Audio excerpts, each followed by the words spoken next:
All right, everybody. Hope you're doing well. Welcome to another Weaver the Documents live stream. Your host, John Brisson. Thank you for being a subscriber. Thank you, Carson, for letting me know I had no sound. I was saying, if you want to support my work, buy me a coffee / We've Read. Looking for $25 in the next few days, if all possible. I want to thank you for who came in the clutch for the $50 donation on Sunday. I've been door dashing. School's back in session. Been working hard, but Lord willing, I was able to come broadcast with you guys today. Had a little bit of downtime. I hope everybody's doing well out there. If Substack, if you want to subscribe to my work, Patreon, if you want to subscribe to my work, Odyssey for Substack, $5 a month, $50 a year. You get access to my most content on Substack because you have my written content as well. Of course, my Finder's book, who I've been publishing. Gorf.com / We've Read, Gorf, the home of free speech. And my Christian brother and I, Jeremy Stone, have a Christian podcast, By Their Fruits. You can subscribe on iTunes or Podbean or Spotify and, listen whenever you get a chance. So first I want to thank S90. S90 sent me a lot of the work here that you're going to see, a lot of the clips and stuff, and brought some things to my attention. And I want to thank him for sending this, because I've been looking for this Ezra Cohen Watnick clip, who's Flynn's guy. All right, he was very high up in the psychological operations division of the United States Army / military. And here, he gave a speech. I want to find the full speech, actually, eventually, where he's like gloating about the rising power of the Psychops division. It's their time. It's time for the Psychops division to take power. Okay. And so here is just a small part of that clip, okay, playing back the Ghost of Machines whistle song in the background, but you can still hear him, okay. This was them during the Trump administration coming out to the forefront. Ezra Cohen Watnick is Trump's guy. I mean, not Trump's guy, Flynn's guy. He saying this, okay. The Department of Defense has started the process of formalizing what we have long known, the fundamental role of U.S. Special Operations in defense and foreign policy by elevating Special Operations forces to a level on par with military departments as authorized and directed by Congress. There is another very important... So there you go, on par. Spec Ops is on par. And man, I remember, very few people remember that press conference, but John does. I do. I remember it. And I've been talking about it off and on throughout this channel. Okay? That press conference, when they came out, Christopher Miller and Ezra Cohen Watnick, they came out, all right? They came out and they were like, it ain't the CIA anymore. It's leading this. It's us. We're leading all this. Y'all need to understand how important and monumental that is with what we have going on currently right now, which is Cambridge Analytica 2.0, their IIA program. It came out recently, the link by Milo Yiannopoulos. Now, I understand that Milo's working ops too, okay? But what he's saying is very likely true. That the Mercers funded and completely bankrolled Tucker Carlson split from Fox News in his podcast. Tucker Carlson Tonight. It's completely Mercer funded. Okay? The band is all back together and in tune with Peter Thiel at the head to run Cambridge Analytica 2.0, the IIA part, where they are going to run a psychological, psychographical, and spiritual warfare campaign that the world has ever seen that might play into the total grand illusion of the end times that God gives the world. Do you guys understand the words that are coming out of my mouth? Okay, as Chris Tucker used to say to Jackie Chan in Rush Hour. All right? Do you guys get it? So I want to thank S90 for finding me this clip, because I've talked about this clip a lot. Now, I want the full clip, but I remember watching it and my jaw dropped. And very few people ever have heard it. All right, we got Rob Schneider discussing praying the rosary on Tucker. Oh, boy. It was a beautiful thing. My wife and I, Patricia, just the best thing that ever happened to me, that God gave me, was this. We never did the rosary together in bed.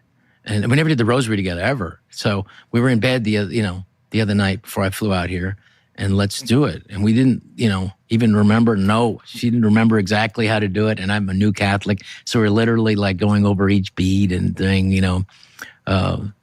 Hail Marys and then Our Fathers, and then what's this bead for? And I will tell you, it was beautiful, and the peace that I felt after that, and the whole next day, was really the power of prayer.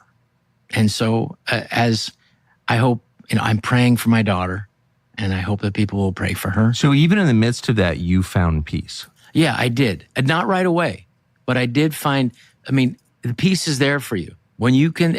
When you accept God and have God, you hand it over to Him. You got to really do it. And I said, God, I know there's a purpose here. There's got to be something.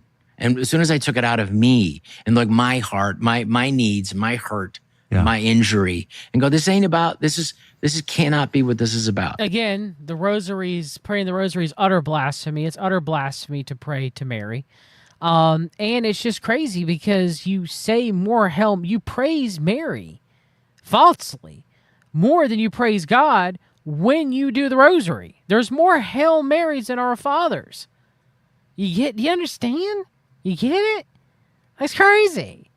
Because it's sinful. All right? So now we know that Rob Snyder is Catholic. Okay. See what Brother Paul's got to say here. Yesterday, Donald Trump suggested that perhaps he survived the assassination attempt because God wanted him to save the world. In yesterday's video, I did play a short clip of him saying that, but I wanted to play a little bit of a longer segment to give the context of the question he was asked and how he seems to be connecting the failed assassination attempt with the idea that he is to be the savior of the world. Here's that video. Have you put much thought into why God saved your life? As in, for what purpose has He been shielding and protecting you? So, I don't know if you heard the question. You've spoken about God saving your life, that I've spoken passionately about it. And something happened because that was a miracle. I never looked that way. The audience was massive and it was in front of me. I never have that particular graph. That was a graph on, as you all know now, that illegal immigration graph just happened to be in a different direction, and he happened to point in a different direction than all the other times he's done beforehand. Almost like it was staged. Like WWE, right? It's very, I think everyone knows it very well, but it showed the great numbers on illegal immigration. It was the lowest point we've ever had. And it was one that I use less than 20% of the time. It's always at the end of the speech, not at the beginning of the speach. And it's always on the left side. Always at the beginning, always at the end, never at the beginning. Because left side, right side, all these things had to line up for the assassination attempt, right? Not the right side. And yet, for some reason, I called it. It's not on a teleprompter. I do things largely without a teleprompter, frankly, because it's hard to hold an audience if you're going to go for an hour and a half or 2 hours reading a script. And I just talked about it, and I moved to my right, turned sharply to my right, ping. And if I didn't do that, I'm not here with you. So, yeah, God has something to do with it. It's a miracle, and God had something to do with it. And maybe it's we want to save the world. This world is going down. Maybe we're going to save the world. Maybe I'm going to save the world. You're going to save the world. I've always been called the savior of Western civilization, and, God spared me, and maybe I'm going to save the world, right? Almost there. Almost there to before Trump proclaims himself as the savior of mankind. The false savior of mankind. There's only one true savior of mankind, which is our Lord and Savior Jesus Christ, Son of God, Son of Man. But, so close, almost there, about 99% there. 99% there. Oh, look, we got Trump Force 47. Make a big impact with a small-time commitment. Join Trump Force 47 today. So this is ground game. This is the ground game for the Trump campaign after I saw that many kind of like your your right-wing pundits on X were saying Trump don't have no ground game. I got Trump Force 47. Targeted voter outreach in my neighborhood, calling targeted voters, poll watching, be a Trump captain with a plane, host a Trump house party, deliver yard signs to my neighbors. Pretty stereotypical ground game type stuff. Language might be a little off, but pretty normal. Oh, that's interesting. Swamp the vote. I thought we were supposed to drain the swamp, but somehow we're going to swamp the vote. Do your part to fix the damage Joe Biden and Kamala Harris have caused by swamping them with votes. Request your absent or mail ballot or pledge to vote early in person today. So Cambridge Analytica 2.0 must have said swamp the vote and protect the vote must be buzzwords. Okay. I thought swamping something was bad. I guess swamping something is good now. Okay. It's my honor to introduce the 45th and soon to be 47th president of the Chris Trump is wearing that 45 to 47 hat. Got to keep saying that. United States, Donald J. Trump. November 5th is going to be the most important day in the history of our country. Oh, you beautiful Christians, got to get out the vote. You beautiful Christians, get out and vote. I got to vote this one time, you beautiful Christians. We will bring our country back together, bigger, better, bolder, brighter, happier, stronger, freer, greater, and more united than ever before. And together we will win, win, win. I have never, ever been prouder of President Trump, of my president, than when he stood up with blood all over his face and he raised his fist in defiance. Fight with and the he shook his communist fist. They're not coming The after raised me, fist. they're coming after you, and I just happen to be standing in their way, and I will never be moving.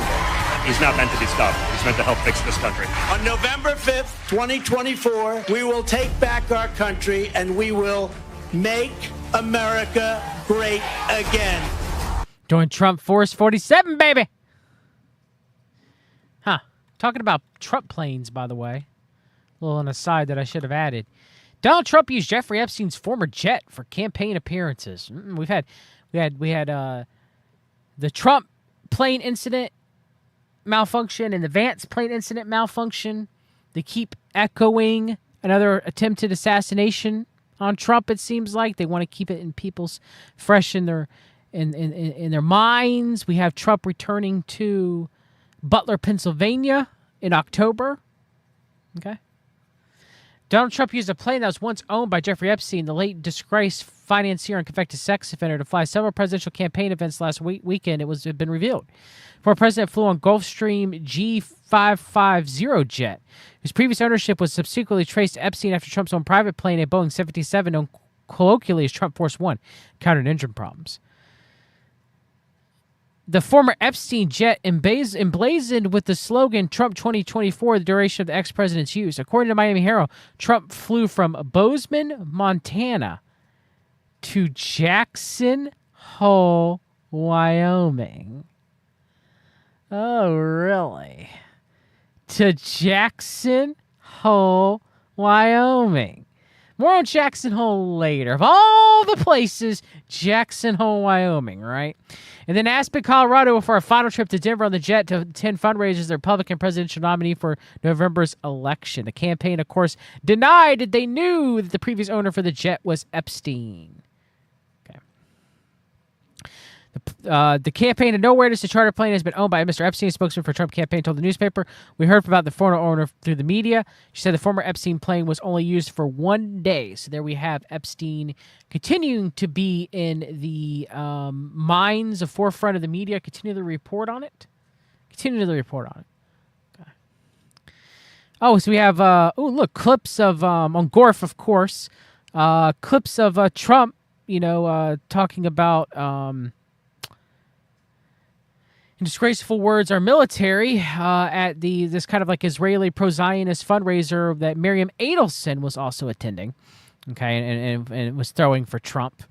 We have two American flags next to two Star of Rimfan flags. Okay. I have to say, Miriam, I watched Sheldon sitting so proud in the White House when we gave Miriam the Presidential Medal of Freedom. That's the highest award you can get as a civilian. It's the equivalent of the Congressional Medal of Honor, but civilian version. It's actually much better because everyone gets the Congressional Medal of Honor. That soldiers, they're either in very bad shape because they've been hit so many times by bullets, or they're dead. She gets it, and she's a healthy, beautiful woman. And they're rated equal. Oh, ain't that sweet? That's sweet, right? That's sweet. That's sweet. That's disgusting. That's disgusting, Trump. We know how Trump truly feels about people that aren't himself, right? How he truly feels about the veterans. Now, they're used and spit out, a majority of them, by the United States government for the wars all around the world, okay? You know, like, yes, you know, I cover the issues with the United States military on this channel in depth. I cover the issues of the corruption that's been involved in the United States military and stuff like that. But there are many men and women who serve in the United States military thinking that they're doing good for their country, okay? And they get injured and they're medically retired, or they die. They tragically die. They tragically die for these endless foreign wars, okay? And you know, not just because someone's in the military doesn't necessarily mean that in and of themselves they know everything. It's very highly compartmentalized, you know. Now, I would say the higher the rank a person is within the military, the more likely they're knowledgeable about things that have gone on that are not for the benefit of, you know, the world. But you know, or if someone's continuing to do operations, okay. Like someone who is like psychops, you know, former psychops like Emily Rainey, who was, you know, January 6th and then continuing doing operations, in my opinion, afterwards. You know, that's different than someone who, you know, signs up for the military, or is like my grandfather, who was drafted in, who left exactly after, you know, World War II, after, you know, he was able to exit the Navy, you know, and he got injured. His U-boat was sank. He lost all his teeth. His teeth popped out, trying to rescue sailors. So, you know, Trump just doesn't care about anybody other than himself. All right.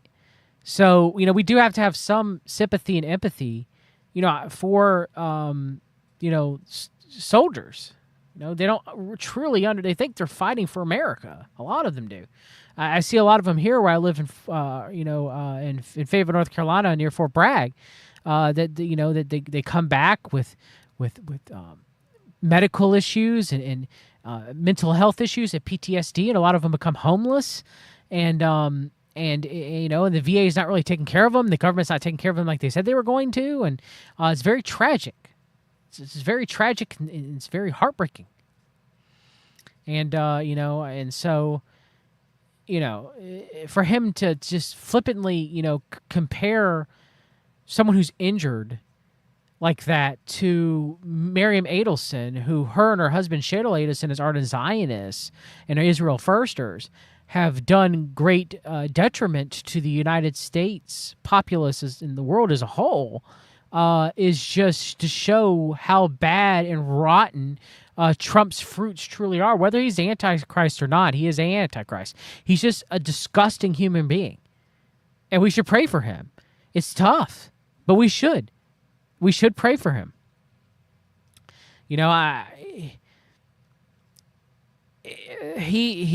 mean, that's why I think he's the Antichrist, because Trump is the embodiment of sin, in my opinion. We're going to find out if he is or he isn't, but he's pretty darn close to it if he's not. The stuff that he says, the stuff that comes out of his mouth, it's just horrible. It's horrible. All right, here's John Voight again. My friends, this is the war of our lifetime now. We the people are in trouble if this nation picks Kamala Harris. We must stop this crime that is happening. It's a war crime that Obama is directing, and Kamala Harris will be the cackling hyena that just listens and repeats. If we do not stop this horror, you, my friends, will have the biggest horror that you will not know how to end. We must all see this truth, become one with this understanding that God will guide us with words of wisdom, that we may understand that Donald Trump will make any sacrifice to save America. We the people are in danger. Any sacrifice to save America, right? This man doesn't care about anyone other than himself. And then maybe he might feign care to people that build up his ego who agree with him or quote-unquote love him or worship him or adore him. Okay? If this isn't the grand illusion, then I don't know what is.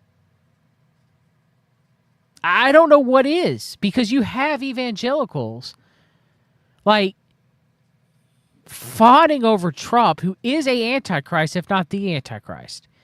Like, I don't think it was like this in Germany for Hitler. I could be wrong. There was a cult of personality around Hitler, and there were German Lutherans who backed Hitler, but, you know, there was a lot of resistance with Christians about Hitler. You know, so I just, because that's what gets thrown at me is,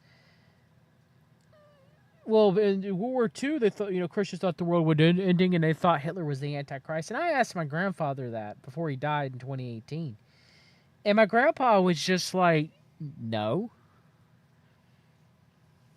And no one he knew of, and he didn't think that, you know, at the time that Hitler was the Antichrist, though he was young. You know, he was quite young. He was in his late teens.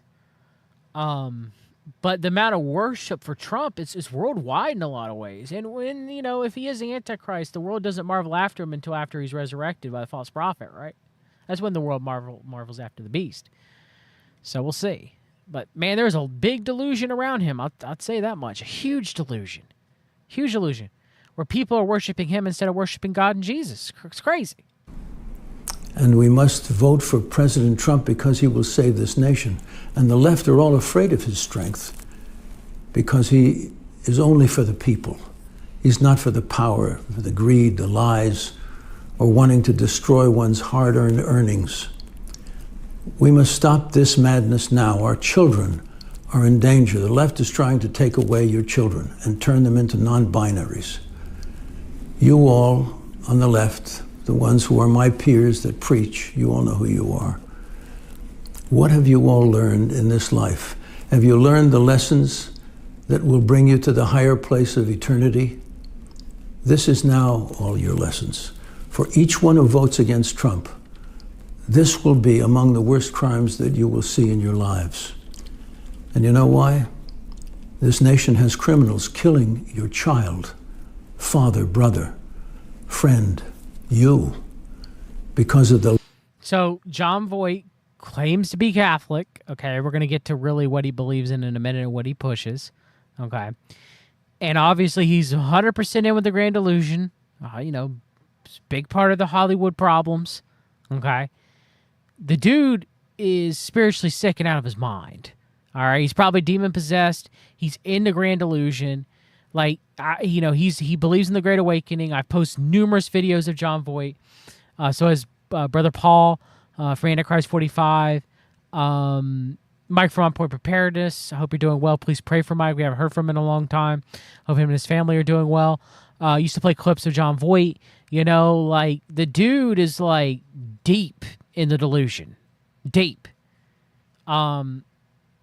Left mentality allowing this border to be open. And he's all about, you know, like the lefts and the transgender movement. But what about, like, you know, the right's version, the techno-optimist version of putting a Neuralink, you know, chip in your head or using a Tesla med bed to heal your body? Like, they claim they're different, but they're not. They're not. Like, you know, it's all using technology and false medicine to change one's body, to mutilate their body, to, you know, change, you know, to try to attempt to change what God has given you, you know, you being in God's image. You know, so there's negative transhumanism, which would be like kind of like the transgender movement or the ableist movement where people are cutting off their limbs, you know, because they feel like they shouldn't have them or there's guilt associated with their limbs or whatever. Cutting off parts of their bodies, saying they're too ableist with these parts. You know, but then you have positive transhumanism, which is not positive, it's positive in quotation marks, which is kind of like body modification and biohacking, which, I mean, within reason of proper diet and exercise and sleep hygiene and proper sunlight exposure and, drinking clean water and eating clean food, roughly clean in quotation marks. There's nothing necessarily wrong with that, but it's when you make it an idol, it's when you make it like an obsession. So you have kind of like, that, you have the Neuralink and, kind of like cyborg enhancements, Days of Noah talks a lot about this. They call that positive or techno-optimism transhumanism, okay? The med beds that will heal you, they'll full you of nanobots, but they'll heal you and stuff like that and everything. I think it's going to be a part of the beast system. You take the mark of the beast to get healed by a med bed. All this stuff is just Satan's giving you two horrible bad choices, and one sounds better than the other, right? As far as like the positive, quote unquote, techno-optimist transhumanism instead of the techno-pessimist transhumanism. But in reality, it's just one loop. It's the same thing. The ones who are on the left who fight against Trump will pay a price for the injustice of lies that are Kamala Harris and Obama. And all of you who think this is the greatest economy, you will find that your life will sink into a hole of darkness, and the freedom we all once had will be burned in the dark plague of the darkest time in history, like the destruction of the Civil War. My fellow Americans, we've come too far, and this life we were given was the blessing of God, and this is our hope, to remember that he shall chant the words of Psalm 25 and in the Torah, Isaiah 55. We shall overcome. May God watch over us and bring this nation back together so her beauty will shine with her glory, the red, white, and blue. God bless America, and he will protect our nation against... It's a patriotism religion. John Voight's not preaching the gospel. He's not preaching that Jesus Christ was crucified on the cross, for humanity's sins, and it's a free gift, and you just have to, have faith and believe that Jesus Christ is the Messiah, the one and only Messiah, to become born again. There's no preaching of the gospel. None of that. No. The gospel is what ultimately saves. Being born again saves you from eternity in hell. But no. He's not preaching any of that. No, it's the gospel patriotism. Oh, look, John Voight pushing the Noahide laws. Say it isn't so, John. Say it isn't so. There is no college campus here on the West Coast that doesn't have a Chabad house.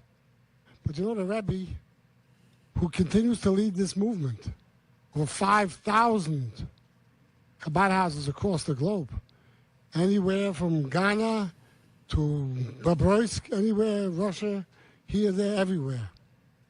And the Rebbe came up with something, and the Rebbe said, what Maimonides speaks about. It's time now. We have to get everybody on board. All of God's creations from the whole world. This is a Chabad telethon, and John Voight's wearing a kippah, and he's about to praise the Noahide laws and the Rebbe. Okay, everybody, this Orthodox, ultra-Orthodox Jewish person, maybe a rabbi himself, I don't know. But he's at least an ultra-Orthodox Jewish person, is saying, it's time for humanity to get on board the 7 Noahide laws. It's time, right, John? It's right? John, you professing Christian, even though you're Catholic. And you're not born again, John, but to the world you're going to profess that you are. Jewish, non-Jewish, we have to get them on board. What does that mean, on board? For those that are God's wonderful, wonderful creations that are non-Jews, such as my brother John Voight, there are 7 Noahide commandments. And the 7 Noahide commandments, you'll explain to them, John, and I think you'll do a great job. How's that sound? That sounds pretty good. Okay. Just to let you know that I never really met the Rebbe, but I did have a talk with him over the phone, and I got instructions from him and encouragements to... Oh, instructions. Instructions. Say it isn't so, John. Say it isn't so. We're gonna talk about you're gonna read the 7 Noahide laws, and well, doesn't the Noahide law that says as far as about idolatry? Well, if you believe in the Trinity, John, like you should as a Catholic, Okay. At least the doctrine of the Trinity is upheld by Catholicism, even though I have many issues with Catholicism. But at least, in doctrine, at least the Catholic Church says they hold the doctrine of the Trinity. Then John should know that it goes against the Noahide teachings. I've covered the Sanhedrin, where you can't believe, in the Godhead, the three persons of God the Father, Jesus Christ, and the Holy Spirit. Okay, 3 in 1. Okay, you can't believe that. All right, that goes against the Noahide laws. The Sanhedrin has ruled that. That's how much of a sham John Voight is, and I want to thank Dr. June Knight for playing this clip and bringing it to my attention. Read the Noahide laws at one time, and I did, and I was deeply moved to do so. Now, the Gentiles, of which I am one, have only 7 laws that were required by... So John Voight keeps the Noahide laws. That explains why he's so deep in the grand delusion. He's going to lead people in this patriotic Noahide, belief system that comes apart in the end times. If it does, it might just be the patriotism, it might Christian nationalism, but as Aaron Fochman and I have discussed in numerous streams, there seems to be this weird kind of like combination of Calvinism and Christian Reconstructionism with Rushdoony and keeping the moral law and the Noahide laws and Hebrew roots. Like we've done numerous streams talking about this, how it constantly overlaps in our research. Okay? Our Creator, while the Jews have 613 laws that they have to follow. Don't feel left out, Mr. Voigt. Yes. Many of them have laws to do with the temple that's soon going to be rebuilt, but it's not there yet. But anyway, it's a very wonderful thing to remind ourselves of these laws. Here's the first one.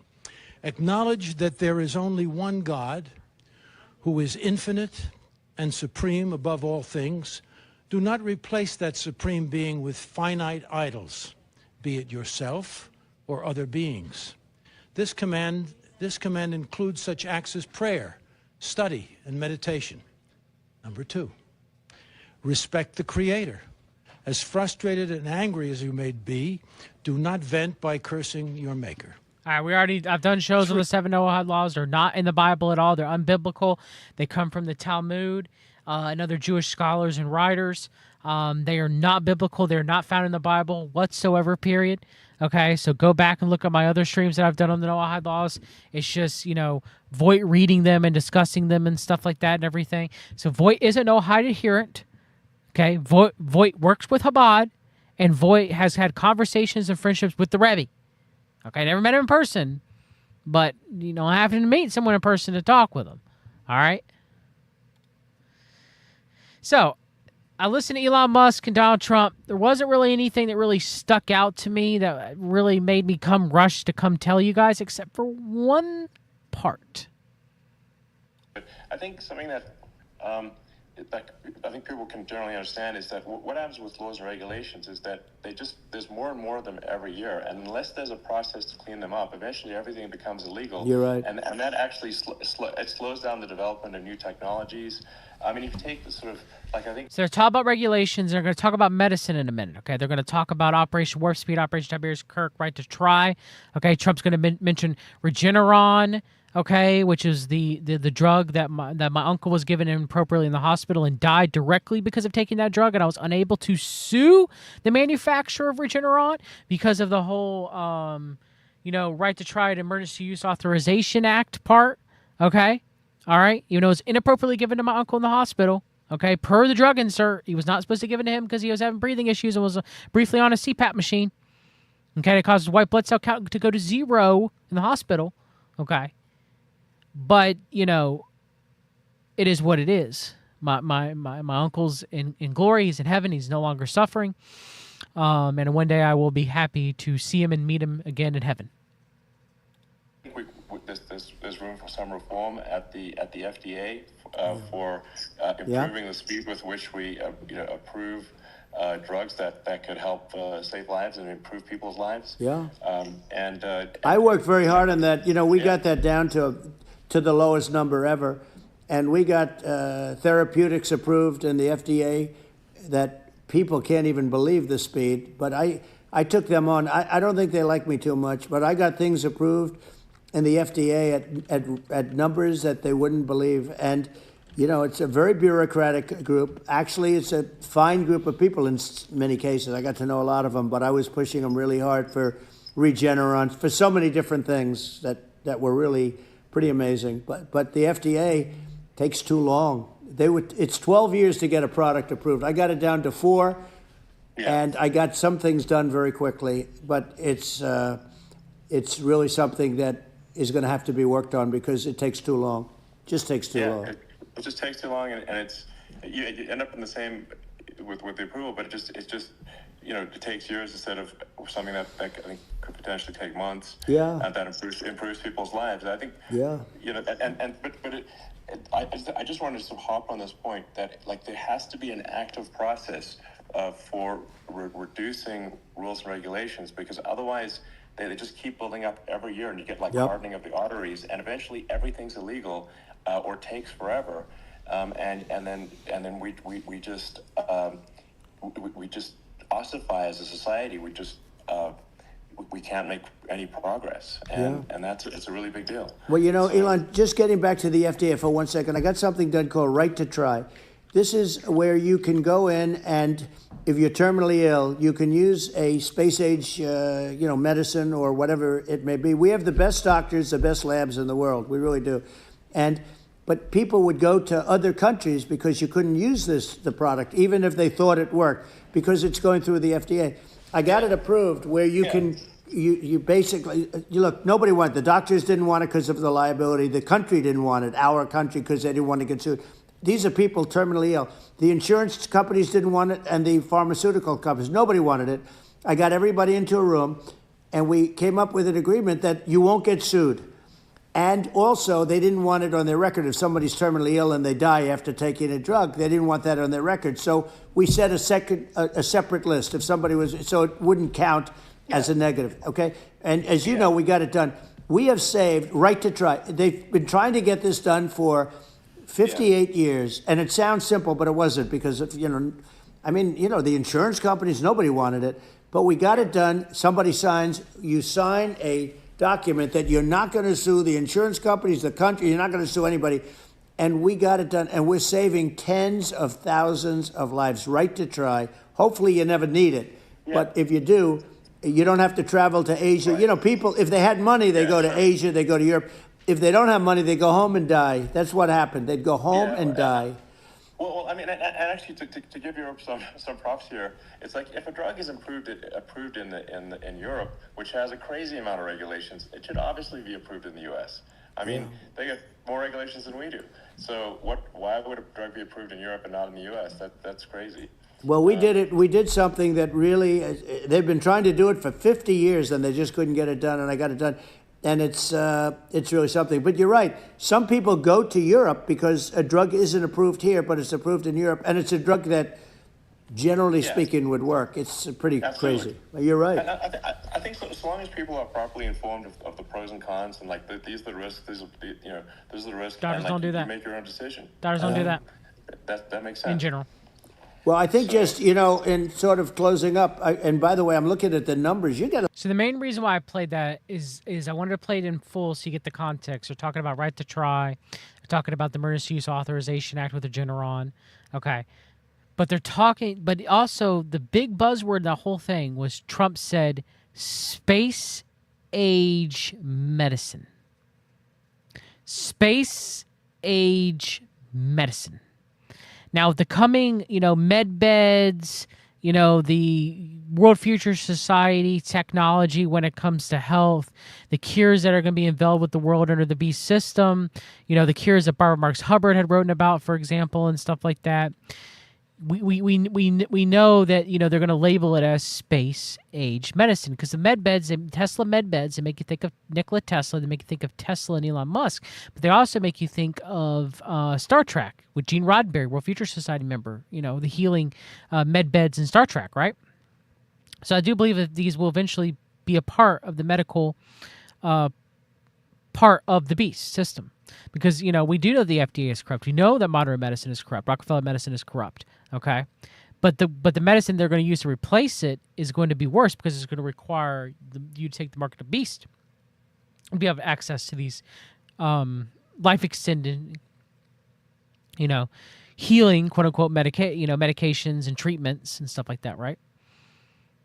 So, it's very interesting terminology, space-based medicine. Okay. So here I have Elon Musk and doing the Donald Trump space that we just listened from in Friends Ranch in Wyoming. It was in Jackson Hole, Wyoming. Okay, so it was Jackson Hole, Wyoming.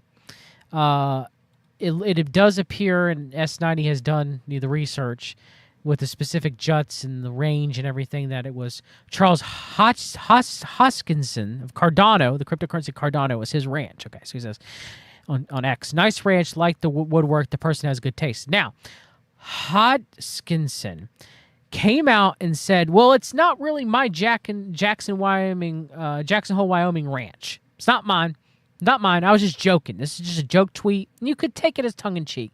However, everything matches up when you look at the pictures where Musk was. It looks exactly, if not to the T, the ranch that Charles Hoskinson owns. Therefore, he could just flat out be lying. They're saying it's not his ranch. Okay? And in that same week, too, interestingly enough, we have, so far we've discussed Jackson Hole 3 times, right, in this one stream, right? So we have Trump, the plane problems, landing in Jackson Hole. While this is going on, you have the Elon Musk interview, Elon Musk being in a cabin in Jackson Hole that's likely, very much likely to be Charles Hodgkinson's, Cardano's. Okay. Then, not only that, global central bank officials will speak at a symposium in Jackson Hole, Wyoming next week, with Fed Chair Jerome Powell's keynote speech on Friday, usually setting expectations for a U.S. rate cut trajectory. That was last Friday, I believe. Or is it this Friday? I think this was last Friday. The speech would happen. No, it would actually be this coming Friday. He's going to speak at Jackson Hole. So we also have Foster Freeze, Council for National Policy President Foster Freeze Ranch being in Jackson Hole. We have Eric Prince where he trained CMP James O'Keefe and Project Veritas members. His ranch in Jackson Hole. Kanye used to have a ranch in Jackson Hole. So Jackson Hole is a big conservative CMP city or town. Okay? A lot of power players go to Jackson Hole. Okay? And speaking of Eric Prince, we have Eric Prince meeting with the president of El Salvador, Nayib Bukele, who I believe, this is, stage of the forerunner, as they would say in Alice Bailey, as far as theosophy is concerned. That, how El Salvador is, where he, quote-unquote, cleaned up crime, but did completely away with due process. Okay, there's numerous allegations of human rights violations down there in El Salvador with Bukele. We also have artificial intelligence and precog crime. With kind of likely going to be Palantir technology, Palantir Gotham, being used with the axing of due process in El Salvador. That came out, as long as it also being used in AI and precog, likely being Palantir Gotham software, being used in Argentina under Javier Milei. So, this is coming to America. Trump's going to be, finally, if he does become president again, the law and order candidate. So we're going to have a return to law and order, through the use of Palantir Gotham and precognition. That's why Bukele is the stage of the forerunner. And yeah, El Salvador may be safer, maybe on appearances, right?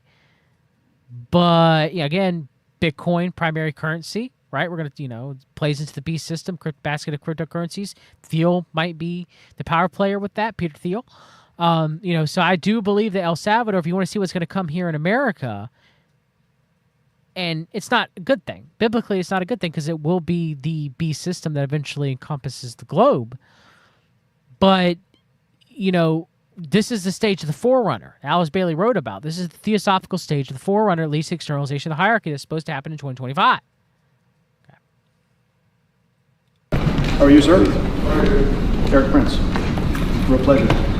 Nice meeting you. I saw you speak at CPAC. Yeah, it's fantastic. Thank you. I'm proud of who my enemies are. I've made a few around. Yeah, that's good. That's good, right? I visited Sikot yesterday. Yes, I saw and I was very impressed. And I will probably go back and tell the good news story that it is possible to turn around chaos. I'm not surprised, but also disgusted that the State Department still lists El Salvador as a super dangerous war zone country. Well, hopefully they will change that, because it's unsustainable really to keep it at level 3. We should be in level 1. Really make you think, huh? Michelle Water in the chat says Hoskins Ranch is near Wheatland, Wyoming. Yes, but S90 and I found that he does own property and owns a small ranch also in Jackson Hole. Elon Musk gave a fireside chat during a private GOP retreat in Wyoming. Now, this happened in 2022, but it's very interesting. We have Jackson Hole again. Fresh off the botched bid to buy Twitter, Tesla CEO Elon Musk made an appearance Tuesday at the Republican retreat hosted by House Minority Leader Kevin McCarthy in Jackson Hole, Wyoming, where he delivered a fireside chat with prominent GOP figures ahead of the midterms, according to Fox News. The event reportedly take place on the same day that Representative Liz Cheney, anti-Trump Republican from Wyoming, was viewed by her pro-Trump primary challenger Harriet Hagman. Okay, so we have Musk going back to Jackson Hole again. Jackson Hole being very important to the CMP and the GOP. So let's see what Peter Thiel's got a moment. It's very interesting. Is shared on kind of like a Reserve Telegram channel. Okay, Reserve also being cryptocurrency run by Peter Thiel. But let's play Peter Thiel speaking about a currency that cannot be stopped. And one of the questions is, how do you move from these physical dollars to electronic dollars? I think the basic technology is going to take place on the internet. I think the specific platform in the emerging world is going to be on a cell phone platform. If you look at the numbers, there are about 360 million, about 150 million online desktop-based accounts today. That number is projected to grow to about 350 million in the next 5 years. However, with respect to cell phones, internet-enabled cell phones, they're just getting rolled out right now. They already have some significant penetration in Japan, in Finland, in Sweden. They're getting rolled out in Western Europe, the U.S. next year. The numbers are projected to grow from about 10 million internet-enabled cell phones today to about 1 billion in 5 years. In 5 years from now, everybody who is a member of the middle class in the emerging world and in the developed world will have an internet-enabled cell phone. And this sort of a in China, the number is projected to go to something like 300 million cell phones, most of which will be internet-enabled. These people will have access to... Check notes. When's this speech? Probably from the late 90s, early 2000s? Okay, Karen.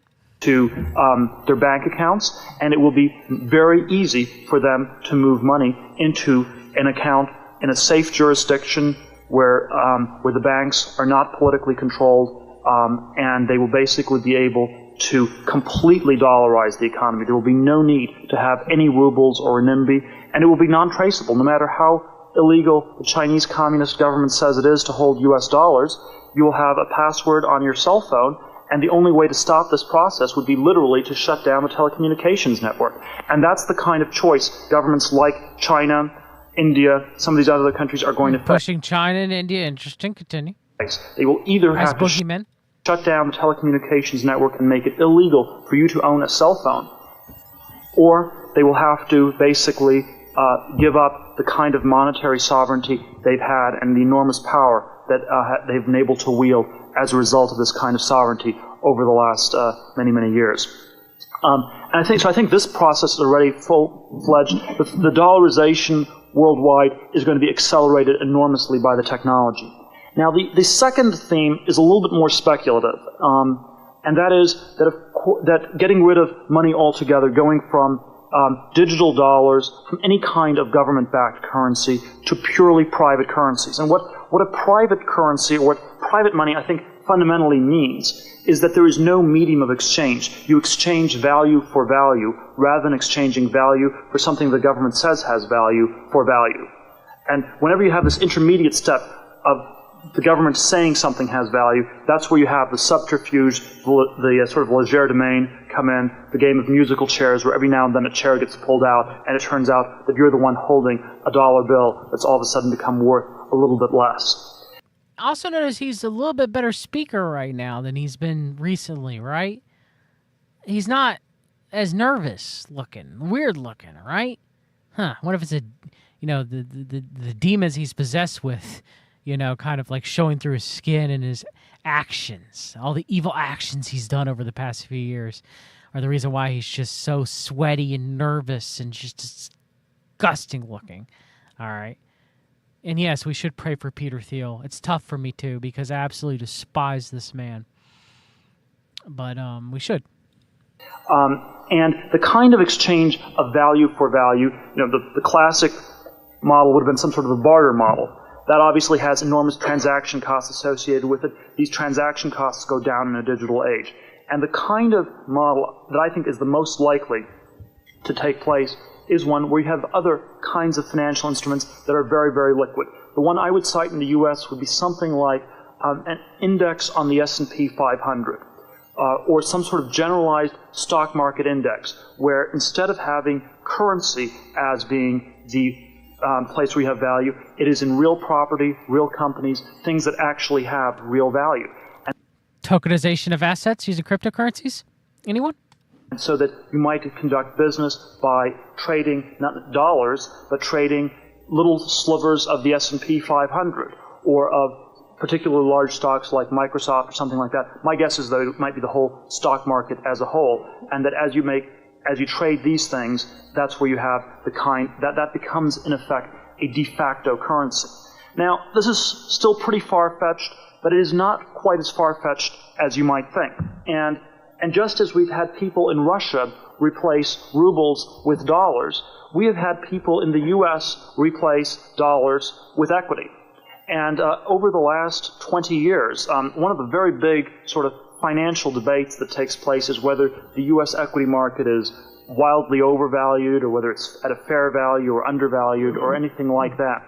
And one of the things people often talk about in making judgments about whether the equity market is overvalued is something called the risk premium on stocks. What is the expected return on equity over government bonds? And for much of the 20th century, the risk premium has been enormous. It's been something like 7-8% in the 1930s, 1940s, and even a decade ago it was still 4 or 5%. You expected to earn 4 or 5% more on equity than on bonds, and that's why they were priced. Today, the risk premium on equity has gone down to about 2%, and so people are saying they're not much more risky than government bonds. Now, if we really carry this digital argument to its conclusion, there will come a day at which the risk premium might be zero. If you actually look at the volatility in price, it's about the same. There's a strong theoretical reason for suggesting the risk premium should be zero, and maybe it should even be negative.